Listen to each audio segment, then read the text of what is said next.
ওনারা আমাকে বেটি বলেন। প্রায় 30 বছরেরও বেশি আমাদের বাড়ির পাশে একটা ঘর, ওখানে ওনারা থাকেন। ওনারা লেপ, তোশক, বালিশ, কোলবালিশ সব রকমের তুলার জিনিসপত্র বানান। আমাকে বলল, বেটি তুই নাকি ভালো ভালো ভিডিও বানাস, চল আমাদের একটা ভিডিও বানাবি। আমি ওনাদের কথা না রাখতে পেরে থাকতে পারলাম না, চলে গেলাম ভিডিও বানাতে।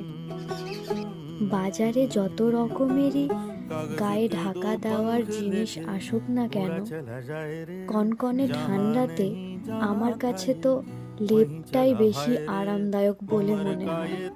আপনাদের যদি ভিডিওটি ভালো লেগে থাকে অবশ্যই ভিডিওটি লাইক, কমেন্ট, শেয়ার করবেন।